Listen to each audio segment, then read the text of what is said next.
Bonjour à toutes et à tous, je suis Virginie Baumann et j'ai le plaisir de vous accueillir aujourd'hui sur Instant Cactus, le podcast qui donne la parole à des individus inspirants, au parcours remarquable. Leur point commun, ils ont su croire en eux afin de prendre leur envol et mettre en scène leurs passions, talents, convictions et potentiel. Au-delà d'une simple valorisation de ces vécus passionnants, Instant Cactus se veut aussi une exploration des réflexions et questionnements qui ont jalonné leur chemin. En espérant que leurs parcours et leurs mots vous insufflent l'envie de prendre votre envol, je vous souhaite une très belle écoute. Pour ce nouvel épisode d'Instant Cactus, j'ai le plaisir d'accueillir Marius Liseran. Bonjour Marius, bienvenue sur Instant Cactus. Bonjour, merci de m'avoir. Question simple pour commencer, est-ce que tu peux te présenter et nous raconter un petit peu ton parcours, s'il te plaît? Alors, j'ai 25 ans, je suis professeur de yoga, spécialiste en études genre et en diversité, en fin de mémoire, en fin de master et en rédaction de mémoire en études genre, et aussi entrepreneur digital. J'ai fait un bachelor en relations internationales, puis je suis directement passé en master en études genre. J'ai commencé mon entrepreneuriat digital il y a quelques années. Ça s'est vraiment développé surtout grâce à ma pratique du yoga. En fait, j'ai vraiment commencé en tant que blogueur food, puis en tant que professeur de yoga, un petit peu wellness, tout ça. Et aujourd'hui, c'est devenu plus de l'activisme pour la diversité, le genre, l'inclusion, tout ça. On va parler de tout ça. On va commencer par le yoga parce que je voulais te demander comment est-ce que tu en étais venu en fait à pratiquer le yoga. Qu'est-ce qui t'avait amené à cette pratique? Le premier orteil que j'ai mis dans une salle de cours, c'était parce que je voulais perdre du poids et parce que, ma mère m'y avait un petit peu poussé. Donc j'ai commencé le hot yoga en 2014, je crois. Et en fait, c'était un moment de ma vie où on m'avait découvert des problèmes d'estomac, assez importants. J'avais dû revoir mon alimentation et tout ça, et je voulais du coup faire un peu plus de sport et me retrouver. On me conseillait le yoga, j'ai commencé. Et puis c'est un moment au même moment où j'ai commencé à développer, de l'orthorexie, puis, une grosse période très longue d'anorexie. Et en fait, le yoga, ça a commencé avec ça, donc c'était un peu maladif au début. Et c'est devenu salvateur par la suite, parce que ça a été un des principaux outils pour me sortir en fait de la maladie. Donc du coup, tu disais ce qui est devenu une obsession est devenu salvateur. Quels bénéfices tu en tires actuellement pour toi, pour l'esprit, pour le corps? Alors à la base, ça a été vraiment un retour sur soi, une connexion avec soi-même, une manière de vraiment se plonger à l'intérieur de son corps pour, c'était ce vaisseau, cet outil que je détestais tant et que je voulais voir disparaître, qui en fait, j'ai réussi à le découvrir. Et ça m'a vraiment permis de me connecter avec, à travers la respiration, le mouvement, et c'était une certaine créativité aussi, une tranquillité intérieure. Et aujourd'hui, vu que je suis prof, mon but premier, c'est vraiment de le transmettre, au-delà de le pratiquer moi-même. Et c'est vraiment ce que moi j'ai pu traverser, ce que moi j'ai pu vivre à travers le yoga. Donc c'est tout un amour de soi, une acceptation de soi, en fait, qui vient naturellement, à travers la pratique. Et ça va, en fait, énormément avec, mon identité. C'est une certaine liberté de vivre, vraiment se reconnecter avec soi et s'accepter, en tant qu'être humain, total de A à Z, avec ses qualités et ses défauts, et une grande conscience de soi, en fait. Et aujourd'hui, tu enseignes où? J'enseigne à Genève et Lausanne, à Yoga Flame, et puis je suis aussi un petit peu indépendant, et je remplace, ma meilleure amie, qui a un cancer du sein, à Nyon. Et d'ailleurs, on a appris hier qu'elle était soignée, elle était guérie, donc du coup, Excellente nouvelle. c'est une magnifique nouvelle. Et j'ai juste une question un peu entre parenthèses, mais tu parlais avant d'entrepreneuriat digital, donc tu as un site internet qui s'appelle Glorious, je ne sais pas si je le prononce correctement. Pourquoi Glorious? À la toute base, ça s'appelait The Glow Giver parce que quand j'étais «guéri» entre gros guillemets, tout le monde me parlait du fait que j'avais retrouvé une certaine lumière à un certain temps et tout ça. Et en fait, j'ai voulu utiliser ce terme, et j'ai surtout voulu, transmettre cette lumière, aux gens, d'où le The Glow Giver. Et c'est devenu Glorious pour plein de raisons, mais il y avait toujours Glow, il y avait Rius de Marius, il y avait Us à la fin de nous. Enfin voilà, c'était un peu une image globale, disons. Et en fait, aujourd'hui, ça va changer encore une fois, et ça va juste devenir Marius Dizeran, parce que je pense que je me suis toujours énormément caché derrière un pseudo. J'avais très peur toujours de me visibiliser réellement, en fait. Et donc, aujourd'hui, je vais vraiment, prendre les choses en main et me brander moi-même, si D'accord. j'ose dire. Et ce branding, justement, sur Instagram, comment tu fais? Enfin, est-ce que c'est pas difficile de se mettre en scène et d'avoir un peu tout ce personnage sur Instagram que tu fais vivre? Comment est-ce que tu gères toute cette création de contenu? Alors, c'était compliqué au début, de se voir parler, de se voir, en photo, et en fait, le fait de me mettre en photo, c'était même pas forcément par tendance narcissique. Bien sûr que si on a un compte Instagram et qu'on poste des photos de soi, c'est que quelque part, on aime bien aussi se voir, mais à la base, c'était vraiment, encore une fois, très salvateur. C'est-à-dire que j'avais tellement ce rejet de ma propre image et j'avais tellement intégré toute cette homophobie, cette discrimination, qu'en fait, me voir et m'apprécier et vraiment me développer à travers ça et avoir aussi quelque part la reconnaissance d'autrui, ça m'a vraiment permis de me développer, et de m'aimer aussi, en fait. Presque thérapeutique, en C'était fait. très thérapeutique. Et aujourd'hui, disons que ça se fait naturellement. J'ai pas toujours des grandes envolées créatrices, donc des fois je fais des pauses. Typiquement là, j'écris mon mémoire, donc du coup j'ai moins le temps. Mais c'est vrai que ça vient assez tout seul et en fait, je trouve aujourd'hui, l'activisme plus simple qu'une création de contenu, basique parce que ça réfléchit en fait des problèmes qui sont, d'actualité, des problèmes sociétaux et en fait, du coup, on est obligé de réagir là-dessus et si on a développé une certaine vraie réflexion ou réflexivité derrière ces problèmes-là, c'est beaucoup plus facile. Ouais, puis c'est des vrais contenus, entre guillemets. Enfin, c'est C'est loin du d'être vrai creux, contenu, justement. voilà, c'est ça, C'est c'est loin d'être des creux et prises de puis, position. Et, ouais. mais j'ai énormément, eu de problèmes avec moi-même et mon image sur les réseaux en mode qu'est-ce que je voulais montrer? Qu'est-ce que je voulais faire? Est-ce que je voulais rester simplement dans la création de contenu et dans le drôle, dans l'acceptation de soi ou vraiment montrer quelque chose de très cru, très profond et puis beaucoup plus ancré dans la réalité, dans la société et en fait, à chaque fois que j'y réfléchis, c'est la deuxième solution qui me Ouais, paraît qui la plus, s'impose. naturelle et qui s'impose, et c'est aussi un travail pour pas tomber justement pour moi dans le côté juste création de contenu, pas bébête, mais un peu plus superficiel. Oui, dans le sens pas juste de l'influence, si j'utilise ce terme, j'aime pas trop, mais aller bien au-delà de ça et puis avoir un vrai fond, Exactement, quoi. oui. Et justement, pour parler de ta dimension, on va dire, d'activiste, tu es très engagée sur tout ce qui est question de genre. Mmh. Et sur ton profil Instagram, justement, tu te définis comme intersectional feminist, qui redéfinit la masculinité. Est-ce que tu peux nous en dire un peu plus et nous expliquer en fait ce que tu veux dire par là? Bien sûr. Alors tout d'abord, c'est tous des outils, théoriques, émotionnels, sensoriels, tout ça que j'ai vraiment développé à travers mes études et c'est ça que j'essaie principalement de transmettre à travers ma page Instagram. C'est vraiment de pouvoir donner aux gens ces outils, même politiques, théoriques, pratiques, pour déconstruire, pour, mettre leur identité et leur réalité en question et surtout développer des outils, pour accepter et au-delà même de la tolérance, j'aime pas dire que je cherche l'acceptation des gens, mais j'ai envie d'être respectée, en fait et ça me remet le rôle, sur moi et pas sur eux et donc, intersectional feminist, c'est aussi peut-être pour me couvrir de m'appeler féministe, et pas seulement antisexiste. C'est parce que je suis vraiment alors moi déjà, je suis située à des intersections, très, plus privilégiées qu'une femme, forcément. Donc je suis blanc et pas d'une autre couleur de peau, je suis un homme et oui, bien s peut-être que je suis queer et gay et tout ça, mais c'est des intersections qui viennent sur le dessus. La base est quand même plus privilégiée et je pense que de savoir déjà où on se situe par rapport aux autres quand on déconstruit, c'est déjà très, très important et ça nous permet peut-être d'arriver avec plus d'empathie et plus de compassion et plus de remise en question et de mindset. Je ne sais pas, apprenez-moi, j'ai envie d'apprendre. Et par des tout petits mots comme ça, comme redéfinition de masculinité ou intersectionnalité, ça ouvre la discussion aussi et ça donne vraiment les outils aux gens pour eux-mêmes appliquer tout ça à leur vie. Et donc, ce qui m'intéresse le plus ou pourquoi je m'engage très largement et avec beaucoup d'humilité, c'est déconstruire le patriarcat et tout ce système sexiste, misogyne, homophobe, transphobe, raciste, tout ce qu'on veut. Et puis le plus important pour moi aussi, surtout aujourd'hui, c'est d'incarner une nouvelle forme de masculinité parce que je pense que les hommes souffrent tout autant du patriarcat et des injonctions, mais ils s'en rendent pas compte. Et le fait d'avoir un homme qui est beaucoup plus libéré et qui aime pas les injonctions, qui aime pas les normes, qui n'aime pas se catégoriser non plus, c'est aussi quelque part le libérateur et j'ai envie d'incarner ça pour des gens, une image que moi j'ai pas forcément eue dans mon développement. Mmh. OK, à cette époque-là, parce que bon, on n'est pas si vieux, mais quand même à cette époque-là, quand on était petit, qui n'était pas du tout la norme à ce moment-là, c'est clair. Ah, je dirais, genre, j'ai que 25 ans aujourd'hui, mais à 15 ans, quand je faisais vraiment mon développement identitaire, j'avais personne, à qui m'identifier et ça, c'est beaucoup de souffrance parce qu'on voit personne. On a vraiment, la phrase que j'aime bien dire justement, c'est, «To be what I cannot see» Mmh. et c'est vrai que même aujourd'hui, on peut le voir un peu plus, mais bon, en Suisse, pas tellement. En Suisse, c'est un petit peu compliqué. Disons qu'on n'est peut-être pas le plus avancé sur ce sujet-là, ouais. Je voulais rebondir, c'est une question qu'on n'avait peut-être pas prévue parce que ça s'est passé, il y a 48 heures. On va sortir un petit peu du script. Je vais d'ailleurs reprendre ce que j'avais screenshoté sur Instagram. Tu reçois, d'après ce que je comprends, régulièrement des messages homophobes, voire très, très homophobes qui personnellement m'ont choquée. Et je te disais hors micro que je pensais du coup vivre dans un monde de bisounours parce que personnellement j'en avais conscience, mais j'étais peut-être pas assez sensible.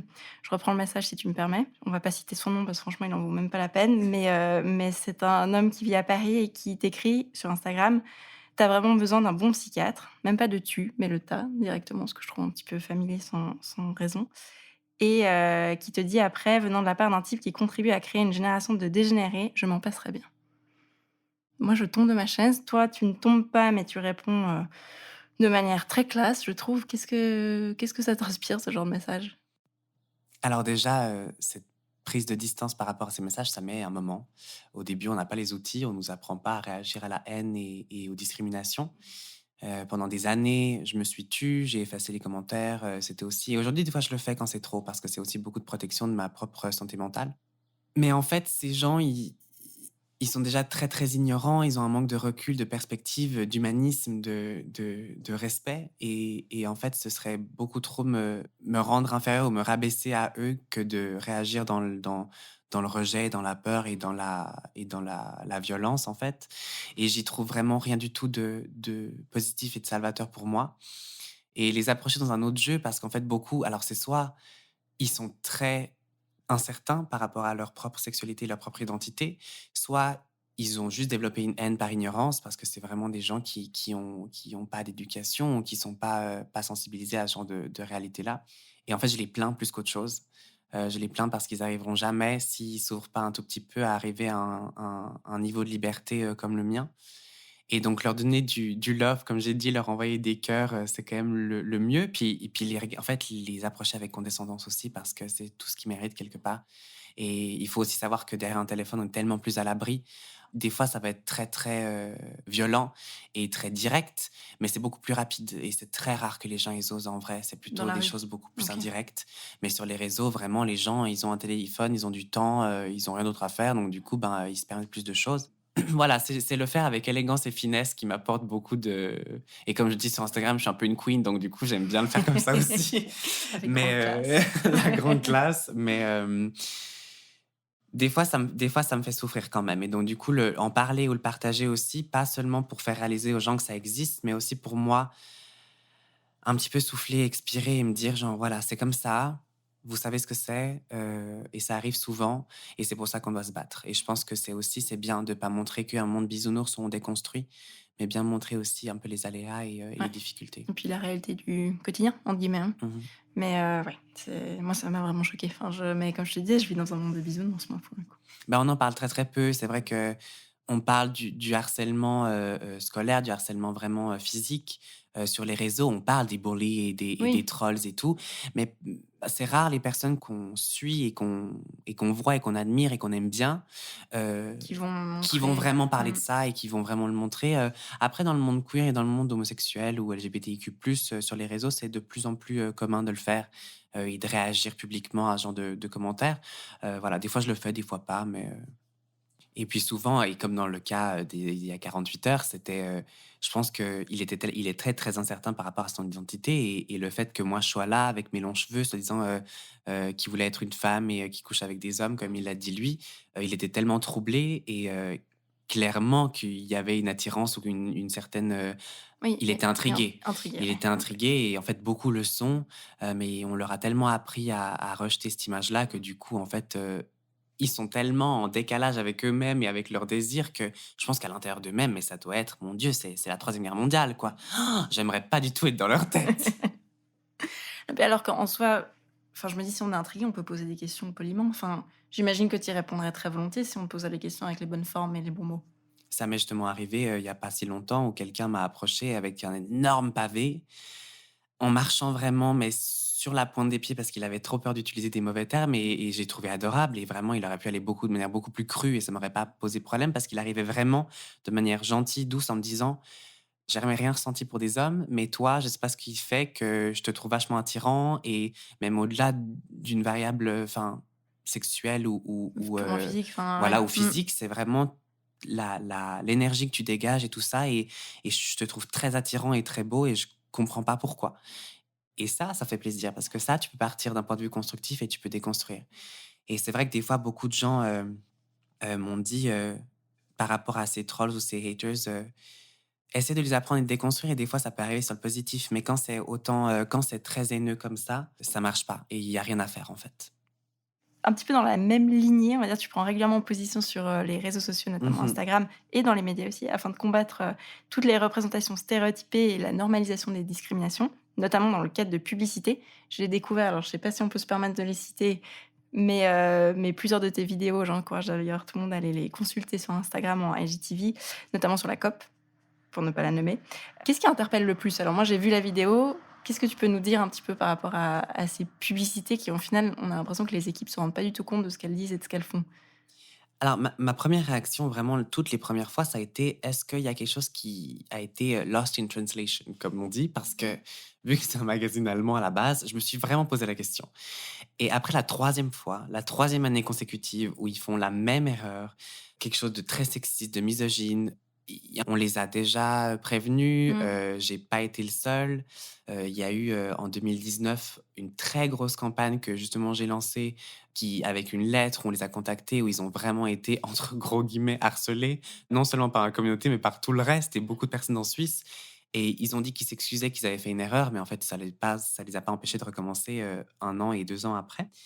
Et je trouve en fait qu'il y a un tel manque d'inclusivité et de prise de recul sur les représentations et le discours.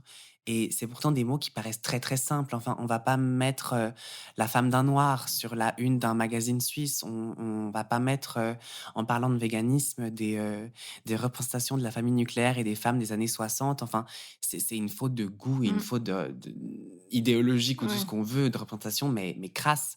Et je comprends pas, en fait, pourquoi est-ce que les grandes entreprises comme celle-ci, même que ce soit des grands magazines en Suisse qui ont les moyens, dans des personnes qui sont à même de juger si c'est éthique ou pas, c'est respectueux ou pas, et vraiment dans la diversité et l'inclusion, parce qu'aujourd'hui, c'est plus que nécessaire. Il est grand temps. On l'a vu en 2020 avec les grands mouvements sociaux qui se sont soulevés aux États-Unis et ailleurs. Il est grand temps qu'on parle de ça. Et puis, entre guillemets, ils sont payés pour. Donc c'est effectivement, tu te dis la première fois, peut-être ça peut être une erreur de traduction, mais en Suisse, ça arrive souvent. Au bout de la deuxième, la troisième fois, tu dis juste que ces gens qui sont très grassement payés ne font pas leur job, au final, correctement. Et aujourd'hui, ils répondent même pas non plus, hein, Ah oui. aux attaques et qui est en fait quelque chose de constructif parce qu'à la fin, on leur propose, Mmh. de l'aide Des solutions. mais des solutions et on leur dit comment faire. Mais c'est vrai qu'ils sont aussi sur la défensive et ils prennent même pas le temps de répondre c'était je pense une grosse, grosse partie du mouvement Black Lives Matter et du racisme envers les blancs, en fait, aussi, de tous était sur la défensive et de dire, «Je fais bien» ou «Je sais», alors que non. Partir sur un principe, comment est-ce que je peux apprendre plus? Comment est-ce que je peux faire mieux? Si vous me dites que vous ressentez ça, alors c'est que ça doit être vrai. Mmh. Et alors, comment est-ce qu'on peut arranger ça? Et toi, ça t'est déjà arrivé de refuser, des partenariats, je sais que tu en fais de temps en temps, avec des marques qui justement n'avaient pas des, on va dire, «les bonnes valeurs» entre guillemets? Oui, ça m'est arrivé, plusieurs fois, dont une grosse fois, une grande campagne pour une, boisson sucrée, rouge que je ne nommerai pas, où justement, en fait, eux, ils ont fait énormément de pinkwashing dans toute leur campagne, ce qui est, en gros, c'est faire du profit sur le dos des démographies qui se disent défendre et représenter, ce qui est très faux. Et en fait, après considération et avoir refusé un très gros cachet, je me suis dit que je préférais qu'on se souvienne de moi pour, mes valeurs et pas pour, l'argent que j'ai fait. Et j'ai été très déçu de voir que beaucoup d'autres personnes, qui représentaient la communauté, ont pas eu Mmh. cette, réflexion-là et cette prise de distance et ça m'a énormément déçu, en fait, sur la communauté aussi parce que je pense on souffre déjà beaucoup de stigmatisation, mais si en plus on nous, roule sur le dos ou on nous casse du sucre dans le dos juste pour faire du profit, c'est très triste et si on n'en a pas conscience, c'est encore plus triste. Et je dis pas que j'ai, la science infuse et puis que j'ai bien fait, hein, De mais ton je pense que ressenti, voilà, de mon c'était ouais. ressenti, c'était juste, et je condamne personne d'autre pour l'avoir fait. Je pense qu'on apprend aussi de nos erreurs et on est là pour grandir, mais aussi, voilà, avoir un peu cette réflexivité, par la suite. Mmh. Je voulais parler avec toi aujourd'hui d'écriture inclusive, de Mmh. langage épicène, et de tout ce qui est rédaction dégenrée. On n'utilise plus tous les notions de genre. Ça a été au cœur des débats. J'ai eu beaucoup de débats à titre personnel avec des amis, avec de la famille. Donc c'est quand même une thématique qui ne laisse pas indifférent et qui suscite des réactions assez diverses et variées, mais en tout cas vives. Est-ce que toi, tu as l'impression que c'est quelque chose qui fait réellement, entre guillemets, je mets vraiment des guillemets, mais avancer le débat, ou est-ce que c'est un peu un délire intellectuel? Je cite parce que c'est ce qu'on m'a dit récemment. Donc première chose, je pense que c'est nécessaire de déconstruire le masculin normatif si on veut vraiment arriver à une égalité, systémique, réellement conscientisée et institutionnelle. Pourquoi? Parce que l'écriture inclusive, c'est vraiment un travail de conscience. C'est-à-dire que on va rendre visible la présence, la légitimité et le pouvoir, du féminin et on va, lui redonner la place qui lui est due quelque part, en ce qu'on a normalisé le masculin, enfin les hommes ont normalisé le masculin, lors de la, Révolution française ou même avant parce que ça aussi j'ai appris il y a pas longtemps, mais qu'avant la Révolution française, il y avait, du féminin dans les mots et l'écriture était beaucoup plus inclusive et il y a eu un tournant, pas forcément vers le positif. En fait, je pense que le langage, il est essentiel et c'est pas du tout un délire intellectuel parce que le langage normalise aussi beaucoup des actions, des discriminations et des violences. C'est pour ça que des femmes ont ce plafond de verre. C'est pour ça qu'il y a énormément de violences et de discriminations et d'harcèlement et d'abus sexuels, de viols, de maltraitance. Et le fait que la femme ne soit pas et que le féminin de manière générale ne soit pas reconnu dans la langue, c'est une des plus grandes discriminations. Et c'est pour ça, en fait, que on en parlait dans un cadre politique, il y a beaucoup de femmes qui s'y opposent. Et en fait, quand on déconstruit, qu'on leur dit, mais en fait, quand il y a du féminin dans des documents administratifs et des documents Juridique ou officiels et oui. Mmh. juridiques, on a une certaine approche inclusive dans les termes et comment on vous approche et qu'on dit personne, qu'on dit aussi femme, qu'on dit celles et ceux, enfin voilà. Les hommes conscientisent et les personnes qui ont plus de privilèges conscientisent vraiment que, ah, en fait, c'était pas inclusif jusqu'à là et peut-être qu'il y a de la marge de manœuvre pour un changement et pour plus d'égalité là-dedans. Et je pense que si on veut vraiment changer les pratiques et les discriminations et les violences, il faut passer par le langage et c'est en plus une porte d'entrée facile. C'est vraiment facile et on le sait que la résistance, elle est à un seul endroit et au même endroit qu'elle a toujours été. Faut pas les nommer. Voilà, pour ne pas les nommer. En parlant d'adaptation linguistique, on ajoute de plus en plus, alors je ne sais pas depuis quand, mais le X à la Mhm. place du E, par Mhm. exemple, ou avec le E, ça dépend. Est-ce que, d'après toi, c'est quelque chose, tu te dis: «Ah vraiment, on avance vers l'inclusivité, l'inclusion», ou est-ce que, voilà, est-ce que vraiment ça me sert ou pas? En fait, c'est un peu ça ma question. Je suis pas la meilleure personne à qui poser cette question parce que c'est vrai que dans mon parcours, on m'a toujours appris à écrire avec l'écriture inclusive. Donc en fait, des X et des E et toutes les formes féminines et autres sont normales pour moi. J'écris pas d'une autre manière en fait aujourd'hui. Après, le problème, c'est que si on apporte ces X et ces formes-là et tout ça sans la base théorique aussi ou sans montrer pourquoi c'est important et qui est-ce que ça inclut, c'est là où il y aura le plus de résistance. En fait, c'est parce qu'ils vont pas comprendre pourquoi d'un coup on va devoir changer ça. Et je pense que le X, il est très important pour justement refléter les personnes, enfin, les réalités et les vécus des personnes trans et non binaires. Après, oui, c'est un pas de plus. C'est quelque chose qui va encore plus loin. Dans une société suisse dans laquelle on normalise même pas encore les toilettes non genrées, dans laquelle on parle même pas d'écriture épicène. Donc épicène, c'est généralement que féminin. Et écriture inclusive, on va vers le plus ouvert encore. Donc c'est là aussi. Est-ce qu'on va trop vite? Est-ce qu'on va pas assez vite? Moi, je trouve qu'on va pas trop vite, mais c'est vrai qu'après c'est pas à moi de le dire non plus. Mais je pense que vraiment, c'est de loin pas un délire intellectuel et si les gens, encore une fois, nous disent: «Je ne me sens pas reconnu dans le langage actuel, dans la langue française, je me sens pas bien de parler de ça et je me reconnais pas dans le genre que la société, normalise, en fait, à travers son langage», c'est qu'il y a un problème. C'est qu'on n'arrive pas à faire, à illuminer toutes les identités et toutes les réalités, à faire miroir et à juste les visibiliser. Donc, c'est quand même qu'il y a un souci dans notre Mmh. société. Et qu'est-ce que tu répondrais à quelqu'un qui te dit: «Oh, mais ça commence à devenir compliqué, il y a tellement d'autres choses à faire avant de que d'ajouter des X, des E». Alors des E, c'est déjà un petit peu plus normalisé selon quoi, mais des X en tout cas. Voilà, il y a des plafonds de verre, il y a tellement d'autres choses, il y a tellement d'autres domaines. C'est ta réponse de dire qu'on commence par le langage? On commence par le langage et en fait, c'est pas à eux de choisir si, oui ou non c'est trop ou si oui ou non c'est pas assez, en fait. Parce qu'eux, on parle d'eux dans le langage, on les inclut tout le temps et c'est le but de recadrer le discours et en fait, c'est juste encore une fois avoir ce positionnement d'apprentissage, d'ouverture, très humain et empathique, en fait. Vous avez un problème? D'accord, on va essayer de le régler, je vous écoute. Et il faut vraiment que les gens y comprennent, et ça, c'est à la base de tout, que l'égalité, l'inclusion, l'ouverture à l'autre, c'est pas un gâteau. C'est pas des parts de gâteau. Donc, si quelqu'un en aura une de plus, d'autres n'en auront pas moins, mais c'est plein de gâteaux. Il y a des gâteaux pour tout le monde. On est dans une grande boulangerie et il faut que les gens y comprennent qu'ils auront assez à manger. Ils et elles auront assez à manger. Chacun aura sa part. Mmh. Mhm. Je reprends une discussion, c'est un petit peu personnel, mais une discussion que j'ai eue avec un ami qui m'a vraiment interpellée et j'étais presque dans une mauvaise position pour argumenter, mais c'est pour ça que je voulais en parler avec toi aujourd'hui. Donc, il m'a dit, j'espère qu'il se reconnaîtra, je cite: «Je suis un homme blanc cisgenre hétéro et j'ai le sentiment que je ne peux plus rien dire. On est tombé dans une société qui privilégie le politiquement correct. Quoi que je dise, j'aurais faux. Et d'après moi, on s'arrête à des considérations qui ne font pas avancer la société». Qu'est-ce que toi tu réponds à ça? Là, c'est un grand débat que j'ai aussi avec mes parents et avec des personnes qui sont déjà très conscientes de leur positionnement dans la société, c'est-à-dire qu'ils vont savoir qui sont blancs, qui sont cis, qui sont hétéros. Et en fait, mon approche très simple, c'est politiquement correct versus idéal. On aimerait bien sûr vivre dans un idéal où il n'existe pas de race, il n'existe pas de sexualité, il n'existe pas de genre, il n'existe pas de sexe, il n'y a pas de discrimination à l'embauche, il n'y a pas de discrimination dans la rue, il n'y a pas de violence, il n'y a pas toutes les discriminations systémiques. L'idéal, ce serait top. J'aimerais vivre dans une société Le comme monde de ça, bisounours le toujours. monde des bisounours, même si j'aurais plus de travail. Donc, peut-être pas tout de suite, s'il vous plaît. Mais en fait, le problème, c'est qu'on n'y est pas. C'est qu'on vit dans une société, dans un système qui est profondément discriminant et profondément dur avec les personnes qui sont à des intersections moins privilégiées et moins normalisées que d'autres, des personnes qui ont moins de droits, qui ont moins de visibilité, enfin voilà. Et donc du coup, aujourd'hui, il faut écouter ces gens-là si on veut arriver vers une politique vraiment inclusive et d'égalité et vers un statut d'égalité en fait.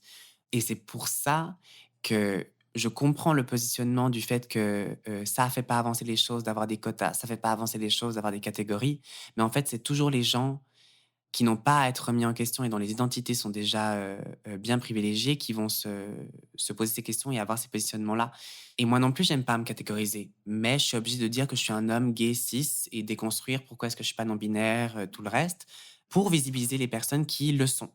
Je mets mes pronoms sur mes réseaux et dans d'autres documents et tout ça pour visibiliser les gens qui changent de pronom aussi.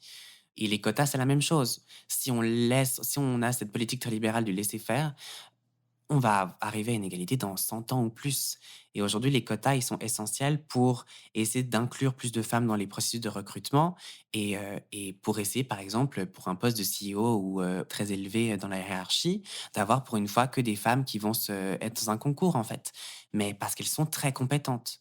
Et bien sûr que on n'a pas envie d'engager une femme juste parce que c'est une femme. Et ça, et je pense personnellement, et je ne suis pas une femme, donc je parle vraiment d'un point de vue très personnel, je pense que ça ne met pas en valeur du tout leur talent, en fait. Leurs compétences, ouais. Mmh. Mais au final, pourquoi pas? C'est pas à moi de le dire. C'est pas à moi de le dire. Et donc, je pense que c'est pas ces gens qui ont ce positionnement et cette réflexivité sur leur propre identité qui doivent arriver avec les pattes arrière et en mode rejet et je ne veux pas de catégorie et je ne veux pas ça parce que c'est pas à vous de nous dire ce qui nous sert ou pas, en fait. Mmh. Et dans le cadre d'un reportage sur la loi contre, l'homophobie qui a été réalisé début 2020, donc il y a environ, 1 an par la RTS, tu disais et je cite à nouveau: «J'ai jamais eu le choix en fait. Vivre comme je veux vivre est un combat, parce que c'est la différence et parce qu'on doit prouver aux gens autour de nous qu'on est tout autant légitime qu'eux». Alors, je vais te demander, je pense que c'était encore une fois un vaste débat, une vaste discussion, mais en 2021, quelle forme prend en fait l'homophobie en Suisse? Ça ressemble à quoi au quotidien? Alors, mis à part l'exemple d'il y a 48 heures, Ouais. je suis pas tellement sortie de chez moi, donc je sais pas depuis début janvier. Merci le confinement, mais non, de manière plus sérieuse, on pense souvent que l'homophobie, c'est que des insultes et des violences physiques, mais pas seulement. Pas seulement, c'est aussi un manque de représentation, des refus de droits légaux. On est oublié dans l'histoire beaucoup, on a des discriminations à l'embauche et au travail, c'est aussi des remarques qui se veulent bienveillantes ou gentilles, en mode «Ah, c'est tellement gay» ou genre «J'ai un gay friend» ou genre enfin plein de choses comme ça Mmh. qui sont, on est stigmatisé pour notre sexualité et en fait on est beaucoup plus que ça. Et donc voilà ce que ça prend en fait l'homophobie aussi et suivant si on est très passing, donc passing, c'est-à-dire qu'on passe pour hétéro, on le vit peut-être plus facilement. Et ça, c'est un autre débat dans la communauté homosexuelle, gay et LGBTIQ+.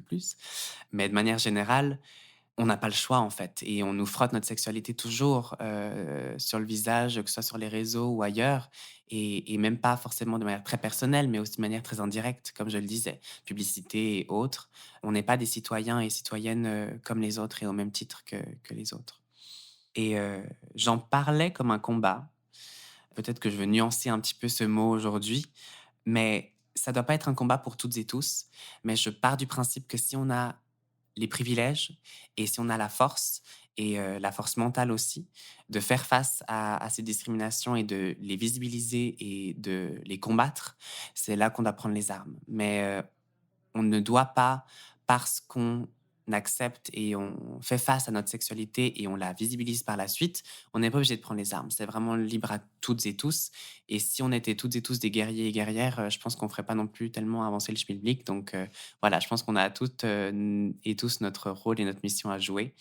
Mais voilà, par exemple, moi, je pars du principe que je peux parce que j'ai cette résistance-là aussi, ça fait un moment que j'y suis. J'ai des privilèges aussi économiques de par la couleur de ma peau. Et donc, ça ne me dérange pas de prendre des fois le micro. Et j'ai vraiment de la chance parce que je ne pense pas souffrir de discrimination et d'homophobie autant que d'autres personnes en souffrent. Du coup, encore une fois, par rapport à ce combat, c'est vrai que un combat, c'est plutôt la sensation de nager à contre-courant tout le temps. Et des fois, on fatigue, et on fatigue beaucoup. Et le burn-out militant, c'est quelque chose de très important dont on ne parle pas beaucoup non plus, que j'ai expérimenté plusieurs fois. Et j'aimerais bien, en parlant de combat, que, en fait, tous les autres petits poissons, pas seulement ceux qui partagent mon identité et ma sexualité, se mettent à nager à contre-courant avec nous, avec moi, en fait, et que ça devienne vraiment un combat sociétal et un soulèvement, en fait, de toutes et tous. Et c'est dur souvent d'engager les gens, c'est dur de les faire partager, de les faire parler, de les faire soutenir, parce que ces gens, ils soutiennent par défaut ou d'office sans réellement se poser la question, en fait. Et quand on leur demande de prendre aussi les armes avec nous, c'est tout de suite un petit peu plus de récalcitrant et en mode genre, c'est peut-être un petit peu trop. Et je pense qu'en fait, ça nous ferait beaucoup de bien à nous toutes et tous qu'on prenne les armes avec nous, qu'on nage à contre-courant avec nous et qu'on nous aide à pick up le combat, en fait, quand on est fatigué. Merci. Alors, on arrive gentiment à la fin. Je vais te demander s'il y avait des projets que tu voulais partager avec nous. Alors, je sais que la période est un peu compliquée, notamment pour le yoga, j'imagine, en ce moment. Mais est-ce qu'il y a des projets que tu voudrais introduire ici? J'en ai beaucoup trop. D'abord les élections communales à Lyon. Et pourquoi pas plus haut par la suite, un potentiel livre, non seulement sur mon mémoire de master, mais aussi un autre. Un podcast aussi, j'avais eu cette idée, on va voir, on va voir. Un nouveau site, ça devient très très important. Je suis à fond dans la manifestation ces temps, donc je pense qu'en parler, ça va peut-être aider à que ça se manifeste. Donc j'aimerais plus de speaking engagements pour pouvoir vraiment parler de mes idées, de mes valeurs et d'avoir une plus grande couverture de celle-ci. Et j'aimerais passer les 10 000 followers sur Instagram, ça c'est quelque chose que j'aimerais beaucoup aussi, pour plein de raisons différentes, mais bon, ça c'est vraiment juste mon ego Ceux qui parle. savent. Exactement. Et puis, juste aussi trouver une activité professionnelle qui me permet d'être plus stable en ces temps de pandémie, en fait. Et au-delà du yoga, le yoga, ça m'apporte énormément, mais j'aimerais un petit peu m'en distancer pour me retrouver moi aussi. Et puis développer d'autres compétences pour la suite de mon avenir qui s'annonce magnifique, j'en suis sûre, mais qui est un peu plus incertain aujourd'hui. Absolument radieux et brillant. Le mot de la fin, si tu avais pu te donner un conseil il y a quelques années en arrière, ce serait quoi? Écoute ton intuition, c'est vraiment ta plus grande force.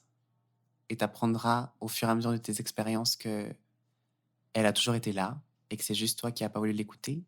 Et confiance aussi en toi et sache que tu es un être brillant et lumineux et digne d'amour et de respect. Et en fait, que tu es un super warrior parce que franchement, avoir vécu et traversé tout ça et en être là aujourd'hui, je pense que toi-même, tu te jettes pas assez des fleurs. Et life is a bitch, mais ça en vaudra vachement la peine. Et tu vas accomplir des miracles. Et on finira là-dessus. Merci beaucoup. On arrive ainsi à la fin de cet épisode. J'espère qu'il vous a plu. Vous pouvez retrouver le podcast et les références de cet épisode sur le site instantcactus.com ainsi que sur les réseaux sociaux. Un grand merci à toutes et à tous pour votre écoute et je vous donne rendez-vous pour le prochain épisode.